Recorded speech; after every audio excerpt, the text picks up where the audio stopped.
Dan Le Batard. Mike Ryan's in there, and he's the one with a baby. He's the one who's got to, worry about what the future is. And Mike Ryan bet on DraftKings because Mike Ryan bet on us. This is the bet you're afraid of doubling down on? Putting up a billboard in Edmonton? Stugotz. I care more about Matthew Tkachuk than I do my daughter. This is the Dan Le Batard Show with the Stugotz. Yeah, it's not my favorite rejoin. Context needs to be applied. Going there. for a joke, and I thought the context was applied. we'd like to rip that out of context. I was going for a thing, and I have a family. You're going to pretend here that you don't love Matthew Tkachuk more than you love anybody you've ever loved? I don't love Matthew Tkachuk more than my daughter. Now, it's pretty damn close. I've loved Matthew Tkachuk more than I've ever thought I could love a professional athlete. He's my favorite of all time. If he needed an organ, I would give it, and it doesn't matter which organ. It could be the heart. I would give him my heart. You already have given him your heart. Yeah, but literally, I would. He gave us his heart, too, and that's why we love him so much. No, he gave you his heart. Heart and hort are two different things. Heart is like, I love you. Hort is like, yo, I'm going to leave it all out on the line for this game. No, I mean the organ that pumps the blood through the body. I would give that to him if he needed it.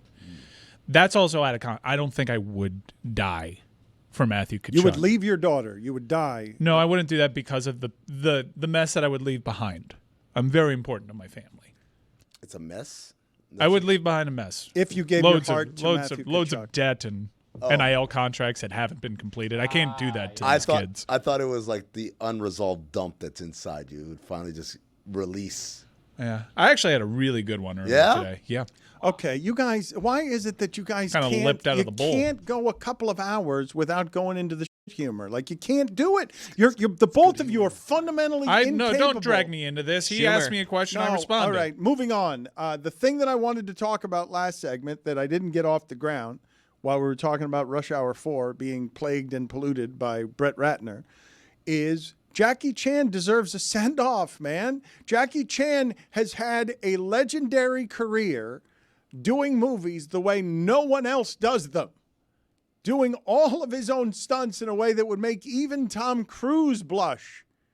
And he deserves to be celebrated. I mean, this career deserves. How old is Jackie Chan now? How many Give me the list. It's like a recent Jackie Chan controversy that shined a negative light on him. No way. There's no such thing. Yeah, he is 70 years old. I'm getting down to it. 70. Get me the list, please, Jeremy, of things Jackie Chan has broken on the set. He is canceled in Asia for being, quote, an a-hole to his family.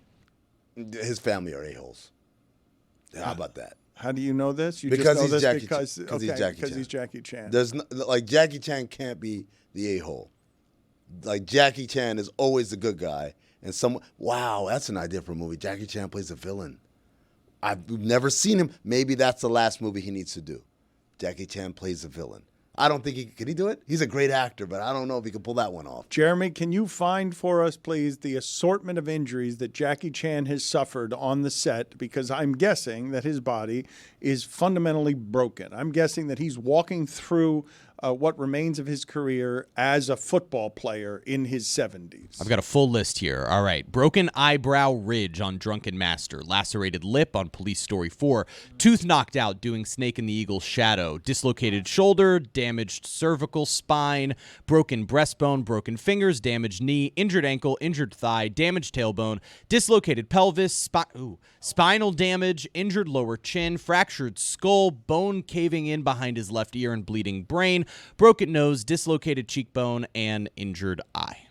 And you want to call him an a-hole? Apparently disowned a daughter. You know, there's all sorts of stuff. We don't know what she did, Mike.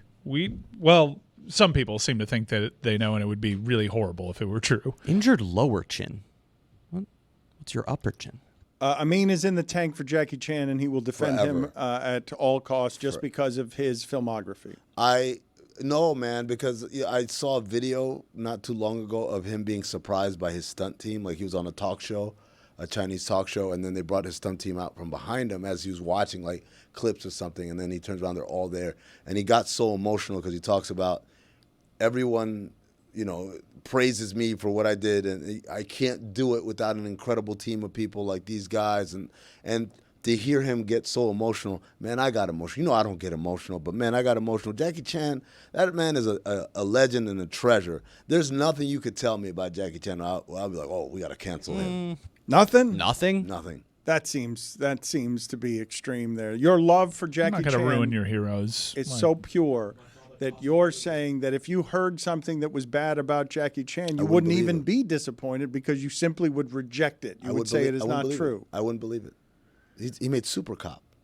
Super Cop. He did make Super Cop. Put it on the poll, please, at Le Batard Show. Is Jackie Chan a certified legend in the game? Oh, come on. Is that a poll? Yes. Have we ever had 105% comeback on the poll? Let's see. I think a lot of people... Look, what I have realized in the rejection of expertise and the general ageism that's out there that dilutes the wisdom of elders is that young people will wave around a flag of ignorance on somebody whose career resume they're not familiar with. And next thing you know, Robert De Niro can't make because his last 10 years of his filmography make it so that it's not any good anymore. And you're 81 years old. Did you see him jumping into the water? We played that. Yeah. Plummeted. He was also just nominated for an Oscar. Yeah, but anything Scorsese makes. It's like the only good things De Niro's made the last 10 years is it's things that Scorsese's involved in. You weren't impressed by this? That was super impressive. That he plummeted into the water? And he survived it. I'm 38 years old. There are times that I'm tying my shoe. I'm like, am I going to be able to do this 10 years from now? And putting on socks is like a legit, why is this bothers me? Mike, I'll tell you right now, you can do this when you're 80. He's just falling. You I mean, plummet. it's just But he falling from a great survived. height. Yeah, but he's not falling on concrete. He's not falling on Tony's patch of well-shorn land. Thank you. Whoever edited this video to make it starting with the fall is just like, it couldn't have been better. Because originally you watch it, you're like, oh, they started the video too late. No, that they started this video at the perfect time, mid-fall. Yeah, Tony has hit the note. That's what the accompanying audio should be. It shouldn't be some guy saying, "Whoa, that's so brave," or whatever the guy says. I think It that's should a be really impressive feat, I think.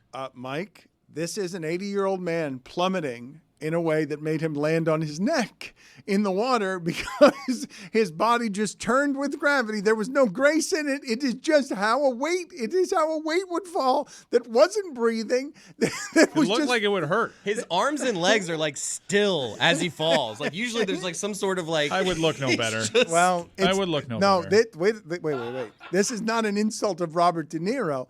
There's a certain sturdy thickness to this. Stiffness. It looks like Greg Cote falling. It does.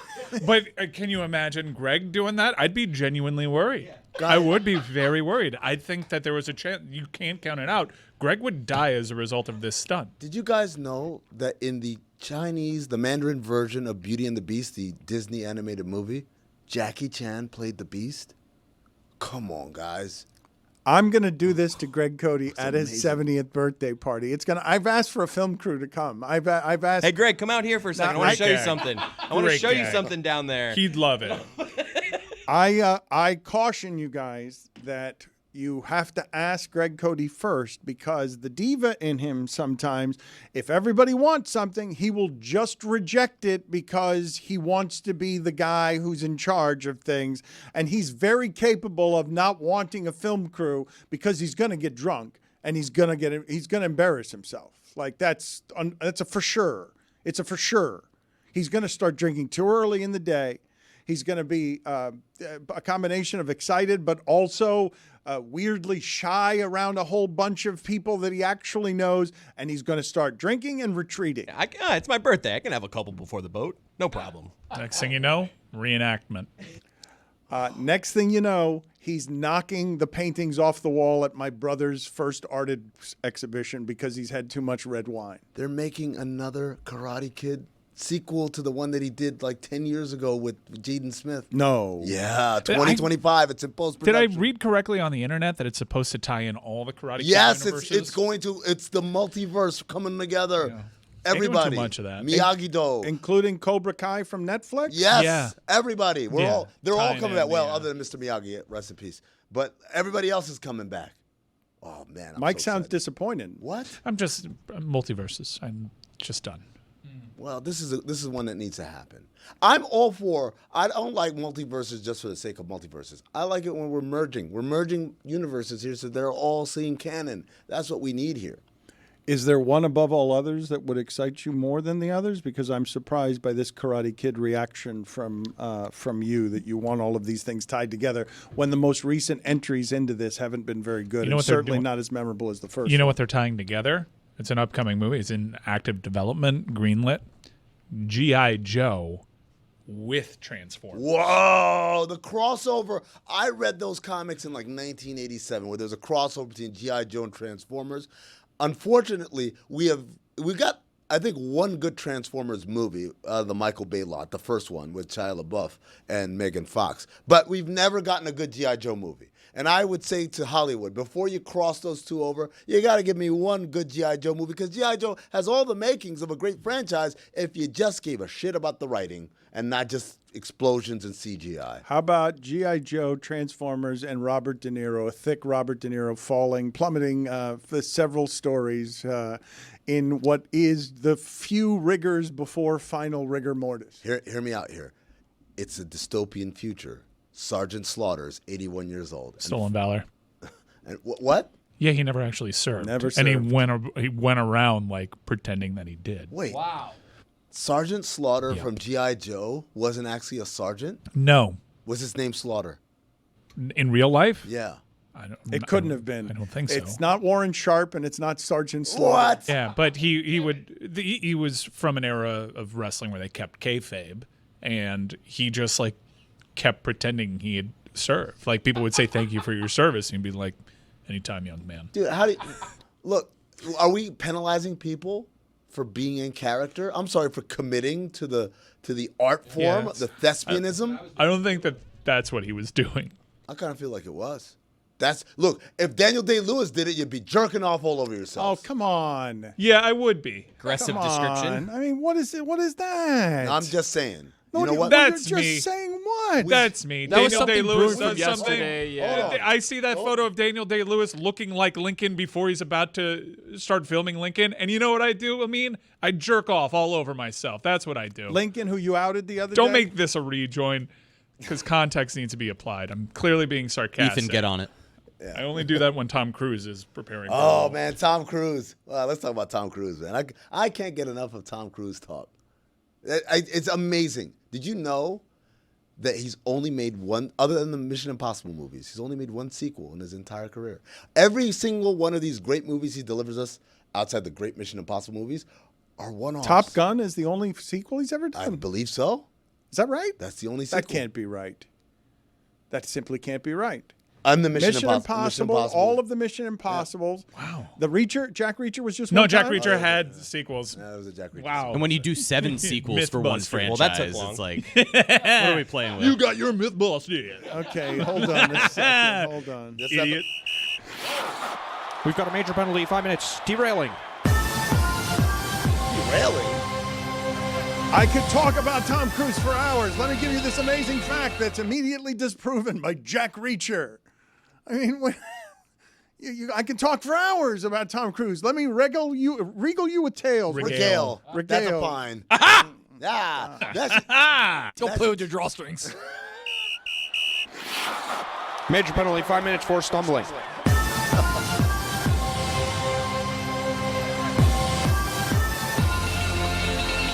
Hungry for some college football? We finally got a taste of it this weekend. This is going to be DraftKings' biggest college football season to date. Enjoy the ride now all the way through the expanded playoffs. You DraftKings customers bet $5 to get $200 in bonus bets instantly. Score big with DraftKings all college football season long. Download the DraftKings Sportsbook app now and use code DAN. That's code DAN for new customers to get $200 in bonus bets when you bet just $5. Only at DraftKings. The crown is yours.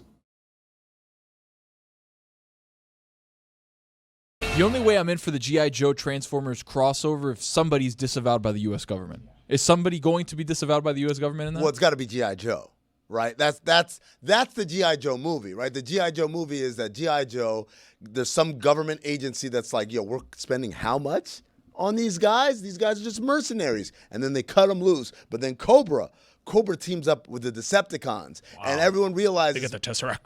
And they get the Tesseract. And the only way we can save the world is if G.I. Joe comes in. Meanwhile, Optimus Prime, maybe Optimus Prime is the Allspark in Transformers. It's the Matrix. They had to change the name.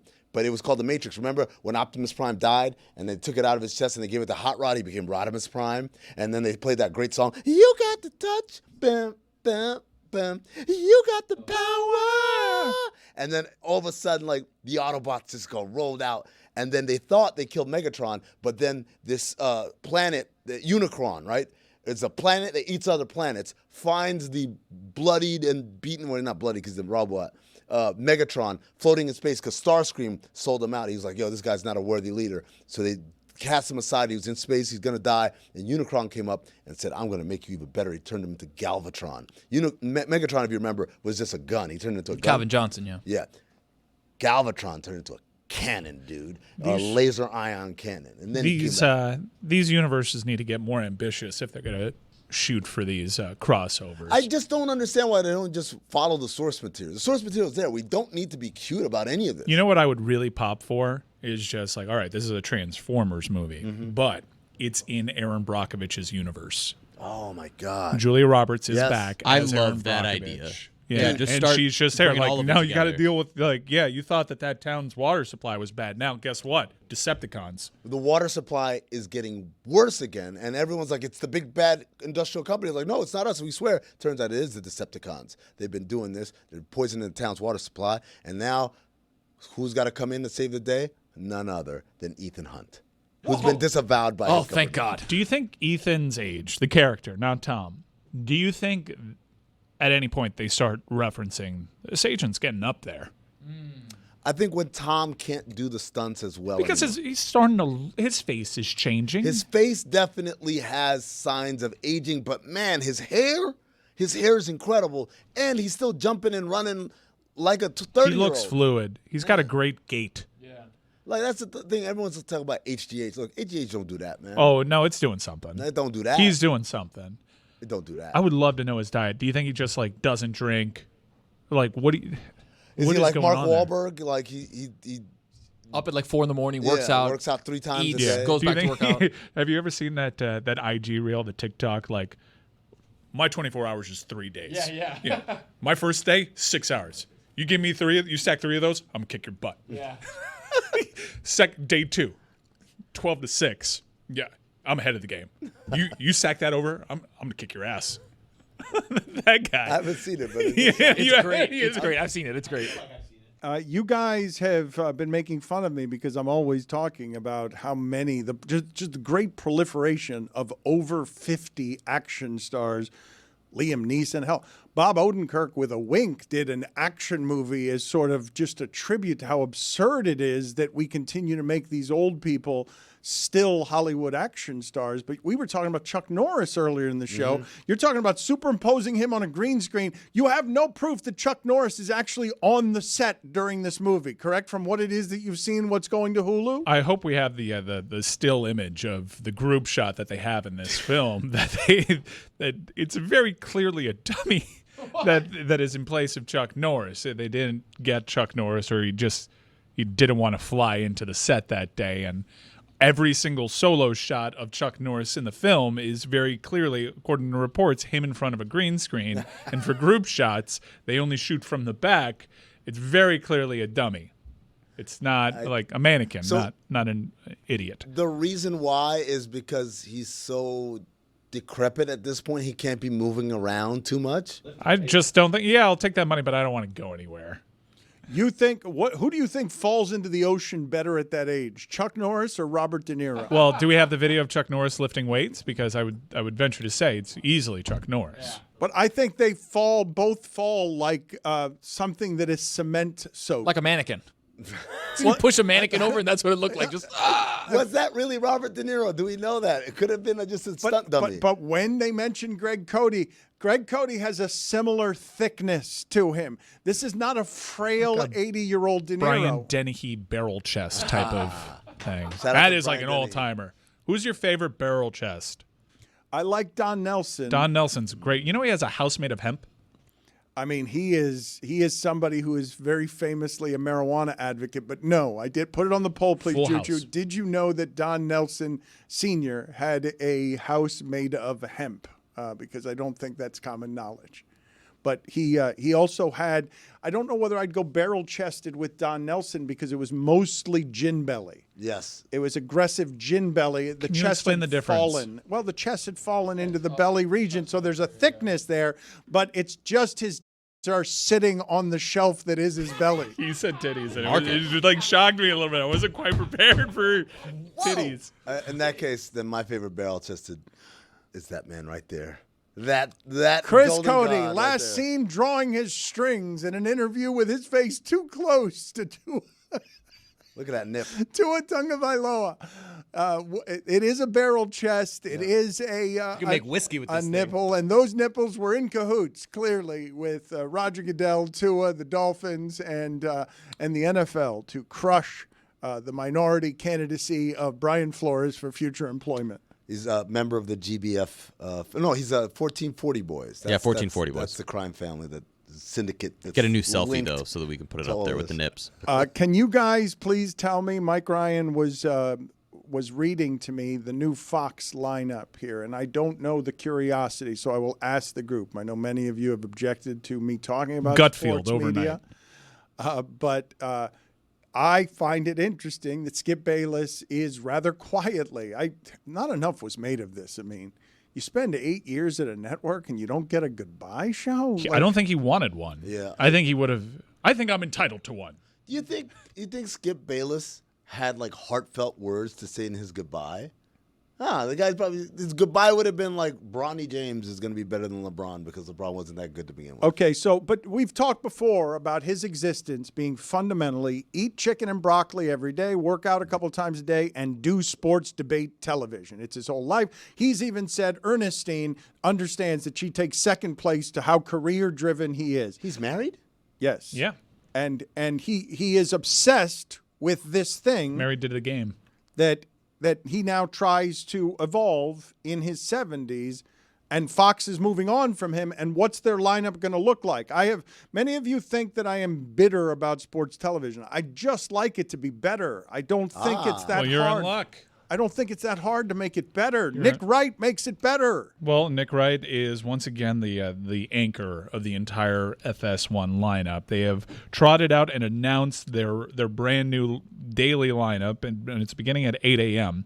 What was the Carton Show is now Breakfast Ball. What's Tim Hardaway going to do Is now? it the same, different people? Different cast. It seems like Carton's there. He's front and center. With Plexico Burris and Tim Hardaway. Mark Schlereth is on this image, and our friend Danny Parkins is also getting on this show. So that's cool. So that is one of Nick Wright's closest friends here. This is an interesting thing to watch here, how Nick Wright accrues power there as he takes over the Wow, Bayless way to take spot. away Danny's achievements and attribute them to just knowing Nick Wright. Parkins How dare is you. very good, and Nick Wright is helping build the economy around him at a network that's going to support the things that Nick Wright is building. Next show. So this means my guy Jacoby's out. My guy Tim Hardaway's He may out. still be a contributor. He just didn't make the graphic. What do you guys? What, I what do thought you guys Michelle want from me? Beadle was reported to be a part of that show. I don't know what you want from me. I'm just reading the graphic. Like, if Michelle Beadle's a part of the show, why isn't she in the graphic? Take that up with the graphic department. But this is what's out there, okay?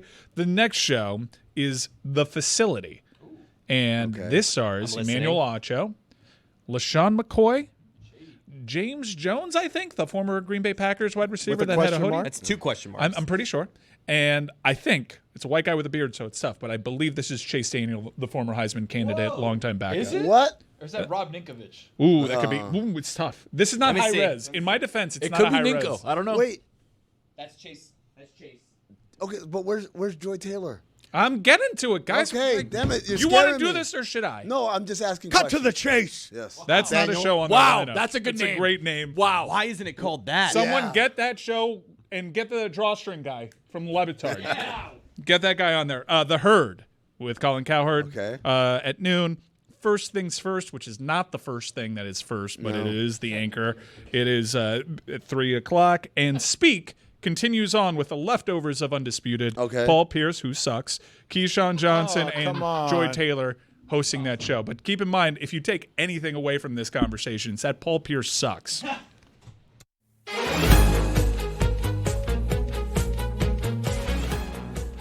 That's right. It's Thursday Thunder, and it's brought to you by DraftKings. Stay tuned because you're going to hear more about what DraftKings has to offer all throughout the show. DraftKings, the crown is yours. Tony, what did JuJu cook up? Thank you. The beautiful mind of JuJu Gotti's put together another banger of a parlay. 3 legs on this one. First leg, we're going Paul Skeens strikeouts under 7.5. Really? Under 7.5 for Paul Skeens.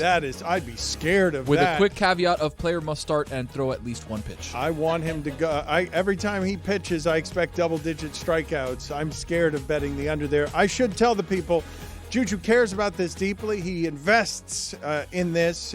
He takes great care with it, and he keeps going 2 out of 3. Like, he's never going 1 out of 3. He's never going 0 for 3. If you've been betting JuJu individually, you're winning money because he keeps going 2 of 3. Second leg of the Thursday Thunder, Chicago Bears -1 against the Kansas City Chiefs tonight on de facto Thursday Night Football. Very exciting. I'm just scared of, and you can't bet preseason games. You got to be a crazy person. 3 weeks away from an Amazon Prime Thursday night. Oh, give me that. I don't count Chiefs Ravens. That's too good. Give me the slop. Last leg, New York Liberty against the Dallas Wings. New York Liberty at home.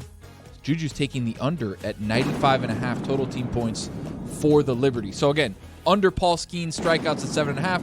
Chicago Bears -1 in a pick'em, and under 95.5 points for your New York Liberty.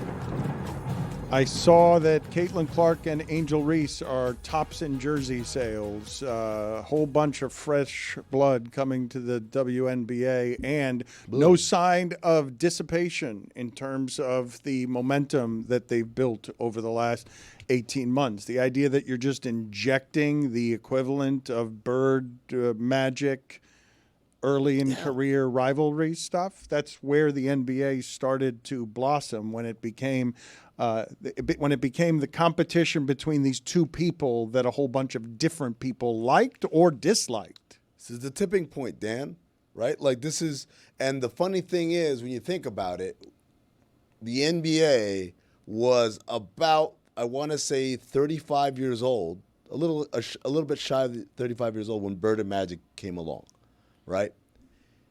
Games still on tape delay. The finals games in 1981 are still on tape delay in the middle of the night. It's like it's after midnight you're watching finals games being decided. After the late show, right? After Carson is on and they're going to throw that on. So now you think about the WNBA, which started in 1996, and that's coming up on around 30 years. So, like, this is it. This is what it's all building for, and this speaks to, hey, Rome wasn't built in a day. None of these great franchises, none of these great industries or sports were instant. They were built over time, and there's a tipping point, and this is the tipping point, it feels like, for the WNBA. It doesn't mean that these are the two best players, but they're the ones that are pushing it across that line. Amin has reached another, I think, technological tipping point. If you know Amin's history, you know that as an advanced scout and an information broker, he made his living in this country trying to figure out advantages that his organization could have over other organizations when he was with the Phoenix Suns. It's how he hustled his way up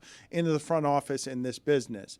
Are you objecting to the technology that is now happening in baseball with these pitching machines? I don't know if you guys have seen some of what's happened in baseball, okay? But if you're not following closely, every second baseman every shortstop is reaching into his pocket and grabbing a set of notes that tells him exactly where to play for every hitter. And they've got so much information that they're using that it is simply crazy, the place that baseball has arrived, both knowledge, talent, and I would say thirdly, the technology. And now these pitching machines are able to simulate almost exactly how it is that Clayton Kershaw's slider or curveball is going to come in from a pitching machine that is also visually creating for you. It looks exactly like Clayton Kershaw throwing you baseballs, and now the technology is simulating exactly 24 of his curveballs so that you can get the timing of it perfectly right. So think about a regular pitching machine. Now build a LED screen in front of it, and it's projecting an image of the pitcher that you're about to face, going through his windup, his routine, and his release, and then the ball comes out of a hole in the middle of the screen. And so what they're able to do is preload hundreds and hundreds and hundreds of pitches. and have the AI algorithmically create and simulate these pitches. And so the argument a lot of pitchers are making, and I learned about this all from, I believe Jeff Passan had something about it. The argument the pitchers are making is like, this is not natural, right? Like, it's one thing for Barry Bonds. We played the clip last week, right? Barry Bonds and Greg Maddux, and they're just watching independently the film, and they're both telling you what's going to happen. But that's based on these guys are A, baseball geniuses, and B, they played a ton of baseball. Dude, I love that clip so much. Dude, you might as well have had Daniel Day-Lewis prepping for a role. My favorite part was when Greg Maddux says, I probably should, like, experience tells me I should do this, but I'm probably going to do the wrong thing here. And sure enough, he does the wrong thing. That's a good pitch, though. It's right. a good pitch. He does point that out. But again, these guys built whole careers of doing this the hard way, basically of facing one another and learning each other's tendencies. And now a kid can sit down and basically download a career's worth of knowledge, and within 15 minutes, I get the gist of it. But isn't that the beauty of everywhere we're headed in our addiction to these things that give us a lifetime of wisdom so that we don't have to actually learn anything? We just have to learn how to find it? Like that is where all of us are headed with the addiction to this appendage of a phone. I have at my access the ability to see all of life's philosophers' wisdoms accrued throughout the world's history at my fingertips. Why wouldn't I use that information to gain advantages wherever advantages are to be gained? I think it's not about gaining advantages so much as it's about the desire to have the knowledge. In other words, I think the problem is people are just finding the information and just, that's all I need is that, right? Imagine me giving you a book and you say, all I need is page 3.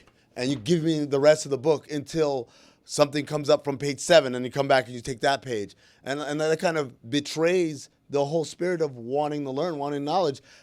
I'll give you a great example that's going super viral right now, the use of the word demure. And I'm like, one of my friends said, it tells me that a lot of you guys did not get good grades in English during school. Demure is like some word you've just discovered all at the same time and decided all to use it all at the same time.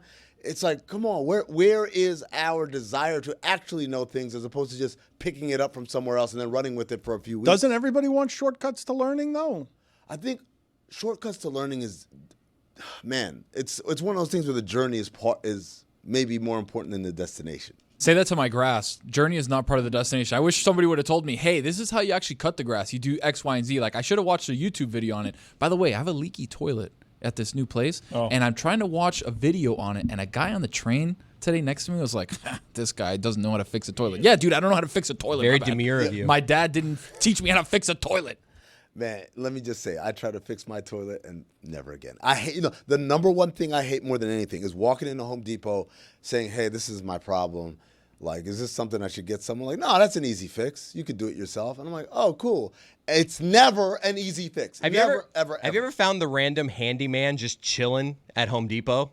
Like, there's like they just chill if they're looking for work. Yeah, they're just like hovering around. If I were a male escort, I would hang out at a Home Depot for cover. It's always like, you need help? You need help with something? It's like, you don't work here. Or a police station or a Native American reservation or what else. I would just hang out there because I would fit in. Like, oh, this guy's ready to be handy, and yes, I am. Look at Jeremy trying to Daniel figure out what the Day-Lewis reference movies? is. I don't understand. There's a motorcycle guy, too. Motorcycle guy, yeah. I need a shortcut to learning. Do you believe in easy to assemble furniture? Is it easy to assemble for you? It's never easy. That's my point. That's exact Oh, the point. Allen wrench, it's a plague on humanity. Put it on the poll, please, JuJu, at Le Batard Show. Is the Allen wrench a plague on humanity? Yeah, right. You get this box of stuff, and you're like, wait, I can put all of this together with this little thing right here? Well, it's amazing. Yeah, but it tears apart your fingers. And a pamphlet that has no words, just has a cartoon caricature going, pointing this way with a big smile, and then like a arrow going counterclockwise. And that's it. I'm supposed to know, based on these images and this little tiny Allen wrench, I'm going to take these random assortment of lumber and screws and turn them into this beautiful sectional couch. So I have like a whole Allen wrench set up for my screwdriver. It was a life-changing thing. A what? Who is it easy for? A screwdriver. Who's it easy for? For professionals, it's very easy. Yes. For like us, it's not easy. It's so it's easy, like it's easy for the task rabbit that I have. Where's G2? The handyman wandering around Home Depot, it's easy for him. If he's trying to get little side hustle work, that fixing of the toilet. I'm embarrassed, though, at how our show sounds every time we talk about this stuff. Because I I'll know look at your We're toilet. normal people. I'll look at your toilet. I I'm don't good at believe fixing we are. toilets. We're not. I'm really good at it. It's I leaking. don't believe I'm why really good at it. I don't even know how to use a I plunge. can Water tell you goes to why the it's I tried to tube and then it plunge a goes into the toilet other before, tube. and nothing happened. Have you seen if the flapper is sealed? Flapper's good. It's do the you- tube that goes into the other tube is dripping I'll water. look at How I'll do you look at get it. the I'm coming suction over. with the thing? You can. I hate putting my hands in there. I have to do it all you the guys time. All the time. Yes, You I guys do. Because I've got Baby skin soft right here. I've got an old. I'm really good at the older plumbing stuff. toilet in a building that is old, and I am not good at any of these things. And I can feel the audience's judgment, and I can feel that it's earned. They stink at it too. No. Now, Dan, do you have this part with you when you're just like, you know what? They said it's easy. I'm going to do it. And then hours later, you're angry. You're cursing. You're angry at the thing that you're trying to fix. You're angry at the tools you're using. You're angry at the Home Depot guy who told you it was easy. But most of all, it's all a cover because deep down inside, you're angry at yourself. I am. For yes. just being inadequate. And I'm a little angry at myself, but I'm also angry at my father for being Tony's Cuban father and teaching me nada. Teaching me nada. I think my dad's ever put his hand in the toilet before. Nada. My Hand? my father only taught me get friends who can fix things. Imagine having a Jewish Cuban dad. Even worse. I am terrible double at this, jeopardy. and I'm embarrassed all the time when my wife's on a ladder fixing something in her house, and I can't. I'm just not good at that stuff. And she's very good at it. And That's great. Yes. That's a match made in heaven. Get you someone who loves doing that. That's my advice to the audience. Find you someone who loves doing that. And then, you got to do some stuff that they don't like to do either. And that's what a great marriage is all built on. Mutual kind Real of romance appreciation. that she can fix the toilet. And it never works that way because there's always resentment of, why aren't you fixing it? You're the man in the house. And I'm like, What's the saddest thing you've ever paid someone to do? I'm about to pick. hey, yo. I actually paid a handyman this week to. I had the toilet paper rolls that go in the wall. Wait a minute. Came loose, and I'm like, how do you fix that? How do you fix get that? behind the wall? I don't know how to do this. And, I made the hole looser. This is a puzzle. It's like a finger that is just moving. I'm like 4 years old. I can't figure it out. So I'm like, look, man, I tried. And I don't want to glue this thing to the wall. So can you do me a favor? Can you figure it out? Man, he got it so tight. Yeah. You got him from the Home Depot. There was a lot of language in here that handyman, what's the most you paid for something embarrassing? There's a lot of language The in most here. you paid. What's the most embarrassing thing you've paid for? Moving on. What? One time I paid a guy to change my lock. Oh, That's pretty- yeah. I did that after I tried to do it myself, and again. He got over, my guy. He got over, and he's like, "What do you need?" Well, I'm here, and I was like, "Can you just? I have this new lock. I want to change the lock on my door." And he's just like, "That's it." And I'm just like, "Yeah. How much?" He's like, $40. I don't even know whether that's a lot or a I'm little. always embarrassed by these situations. I just had difficulty. I had to go downstairs in a storage facility because I used a storage key to open something, and then I couldn't get the storage thing up. And so I had to go down, and the guy just comes over and slides a thing. And I'm looking at him as I'm holding The slide lock. Yeah, That's a tricky one, Dan. No, it's not. I'm just really bad at these things, and I'm perpetually You're there pulling it like, embarrassed. why isn't it moving? Mike, what's the most embarrassing thing you've paid for? Tyler Van Dyke. That's a great answer. Let me show the audience here a picture that was going viral yesterday of how loose Mike McDaniel has gotten with his aesthetics, because Miami has happened to this man in a way that makes him look a little more ragged, a little more suave, a little more sunshine, and a little more undercurrent of Miami mafioso than when he got here. When he got here, it was a lot of forehead. You can see all the surface area there on the forehead, but now the hair, and it's a little bit of a castaway look on the grooming. He's ready. What are you about? It's not castaway. That's rugged. Yeah, That's he's danger. most dudes don't have a cool patchy beard, but it's worked out for him because it kind of looks like he intended to do it and he had it manicured that way. But I just think that's patchy. Which is the real him? When he first got here or now? I have a theory that the one on the right, the one Miami Mike, I think that's the real Mike McDaniel, and the disguise was I'm trying to get hired, Mike Forehead. McDaniel. I'm going to try to get hired by giving you a lot of forehead. Yeah, where I'm you going to don't- look prim and proper and like I'm literally auditioning for a job. But once I get it, I get to be Mike again. I got to tell you guys remember, you guys keep forgetting, Mike McDaniel is black, so he's very well versed in code switching. And so what Mike Ryan is saying is absolutely accurate. You show up to the job and you say, yes, sir, no, sir, oh, I'd love it. And then as soon as you get that job and it's like, the contract, ink dry, all right, I'm about to be me. It's like Superman. Superman is a superhero where his actual real identity is Superman. Yeah. The costume that he puts on is Clark Kent. And that's what you're seeing right there. You guys think that this was a disguise that he put on at the beginning to just get the job, the way that you all wear your best clothes to the first of the job interviews, the way Chris Cote did for the Tua interview. That's right. Where you're Viore. just trying to dress to impress with a tie and a forehead. You're trying to land the job, and that's a man who knows he can coach offense now, and so he doesn't have to worry about shaving anymore. Dan, also, I want to point out, if we could bring the image back up, the glasses. The glasses are great. They're cooler. They're better like, glasses. The His old glasses are getting bigger. The old glasses They are. are. Like, Did you guys ask him about that? Yeah. They're getting bigger. look at these. Like the old glasses, this is, hi, I'm with IT. And these ones on the right are, I am IT. oh, man. That's Oh, yeah. you're a writer. That was This fire. guy. Can't fix a toilet though.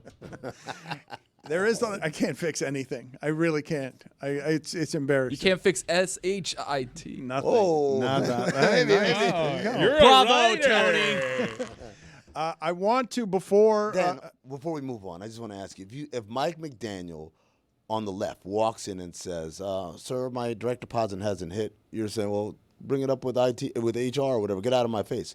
The one on the right says, where's my money? There's a little bit of menace underneath. Yeah. You're pulling your pocket out, your wallet's out, you're emptying everything to make sure this man is happy.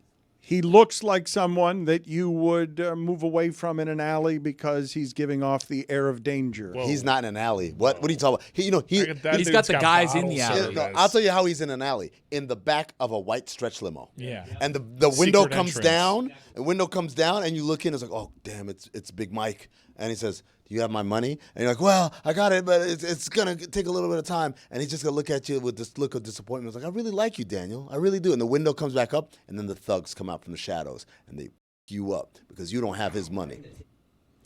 Well, Yeah. there wasn't. The hint of danger is implied, but he's not going to administer it. No. Like, No, when you're someone else saying, does. I've got guys, because he's not Big Mike. He's Little Mike. He snaps his fingers. He's Big Mike. He's Big Mike. You know what? You talk about you snap your fingers and nothing happens. You think that happens for him? You think when he snaps his fingers, everyone goes about their day like, huh, he wants some video or whatever. No.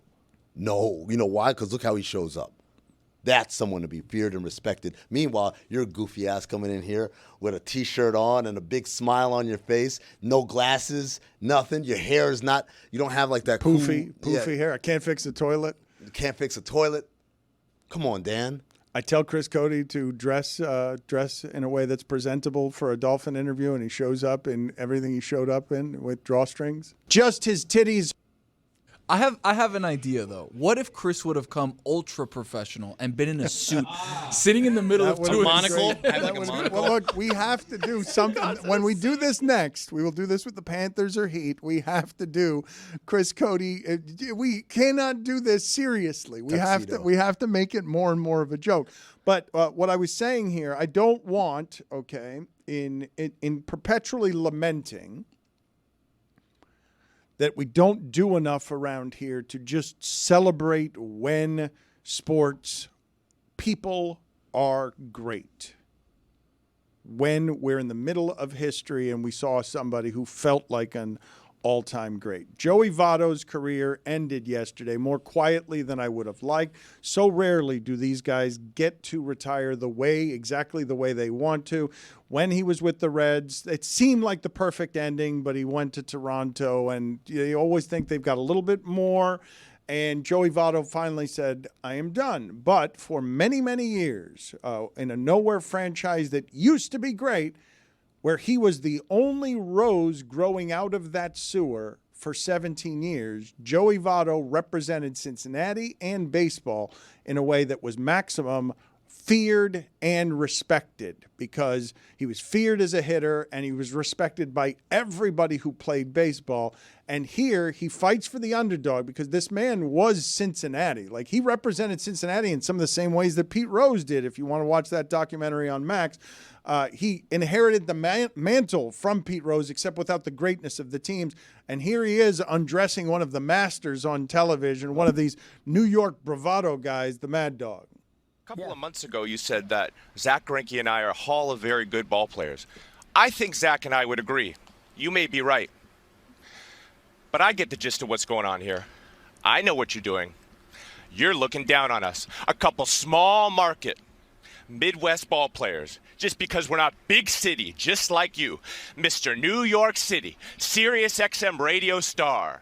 Mr. National Television, ESPN star, with your Fifth Avenue ties and your crisp pocket squares, your tailored suits and your polished shoes, and your hair, your perfectly coiffed Broadway hair. Must be nice to sit atop that Madison Avenue ivory tower, looking down on us with those luscious locks. Not everyone can be the next Roger Peckinpah, Mad Dog. You should be ashamed of yourself. You're a disgrace. He's going to be a good broadcaster. It's going to be so great. Got to put him as a color commentator, right? I love the lady whose name escapes me, who's on the right side, because when she comes in, she looks, I'm not talking about physically, I'm talking about the looks on her face, exactly like Chris Cote during the tour interview. Just an awkwardness of like, But cool, calm, cool, collected. Heavy set, playing with her drawstrings. The drawstrings are the only thing that's missing. Demure. Demure. Shut the f up, man. Joey Votto's career largely obscure, given what happened to baseball and the Reds on his excellent watch. Like it. Watch. I don't want to say that his career was wasted in Cincinnati, but he ain't wrong when he says if he had put together that career in one of the big markets, it would be Big more city. recognized. I mean, he's With not a Fifth wrong about Avenue that. tie and a crisp pocket square. I don't know if you guys have watched a couple of these documentaries that have come out recently, because you got the Pete Rose one in 4 parts on Max, and you also have The Murder of Air McNair, which just came out on Netflix. And I got to, I'm going to say, quote unquote, enjoy as the verb. I got to enjoy last night with my wife offering the color commentary on being introduced to Jeff Fisher as an interview. Wow. Yeah. You remember when Jeff Fisher was a fixture on this show? Yeah. I'm reminded of him every August 8th. Because everyone 8/8. wishes, Happy Jeff Fisher Day. Yeah. And because of the new regular season allotment, you can't sell it. Like, he's the 8-8 guy. No one's taking that from him. There will never be another Jeff Fisher. No, you can say that. He owns 8-8. For 4 years, we were talking about how he always went 8-8. But my wife had the great commentary, so I'm watching something, and I don't know all of the details of how it is that Steve McNair was murdered. So I'm learning as I'm watching this, and Jeff Fisher is a central figure. And all my wife's conversation was, is he always so sleepy? Does he always sound so sleepy? Is that Mega Man? What happened? What was that? Chris Cote, what is that? Is that you looking That's me for scurrying for looks like for Jeff Fisher's. Okay, and please find them as quickly as you can. Metroid? Because she asked me the question, was he a good coach? And they're showing them a yard from the Super Bowl. And my answer was no. But the Dolphins flew him in a helicopter from Fort Lauderdale Airport because they couldn't deal with traffic. They were so eager to interview him at one desperate period where they were going through Cam Camerons, and getting Jeff Fisher getting that mustache was something you really wanted. I didn't realize that Fisher's career started as a head coach when he was 36. That he was a boy wonder before all of the boy wonders. I didn't realize it was that young that he was coaching Tennessee. You guys haven't seen the McNair documentary, have you? I watched the one that was on TNT 2 or 3 years ago. Like that's one of my big beefs. Again, you talk about people learning, shortcuts to learning, is that when a Netflix documentary comes out about some that we know about because someone just did it, how everyone discovers it for the first time because it's on Netflix. And so you marveling at the details of the Steve McNair murder, I'm like, yeah, we knew this. It came on after the Western Conference Finals like 2 years ago. If it's not a 1990s drama, I don't want to watch it at this point. I'm in that era right now. Watched The Fisher King the other day. Good This flick. is a Jeff Fisher 1990s drama.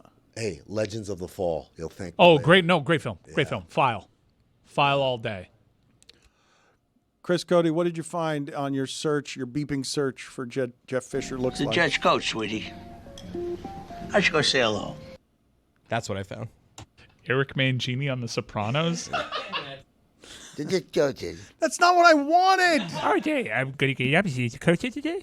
My life as I know it is about to drastically change forever. And the reason I say that, as many of you know, I'm going to be a father coming up in December to a baby girl, and it's crazy, and I can't believe it. And a lot of my life is going to change, but there's one thing in my life that's going to be constant. And since 1975, this original light beer has been a constant, a mainstay for the entire planet. And it's going to continue to be a mainstay for me. It's Miller Lite. They keep it simple. Undebatable quality, great taste, only 96 calories. It's the beer that strips away everything you don't need and holds on to what matters most. It's a light beer that actually tastes like beer. You don't have to choose what's best. Miller Lite has great taste and is less filling, and it tastes like Miller time. To get Miller Lite delivered right to your door, visit MillerLite.com/Dan, or you can find it pretty much anywhere that sells beer. Celebrate responsibly. I will when my daughter's born with a tall, cold glass of Miller Lite. Miller Brewing Company, Milwaukee, Wisconsin. 96 calories per 12 ounces. Fewer calories and carbs than premium regular beer.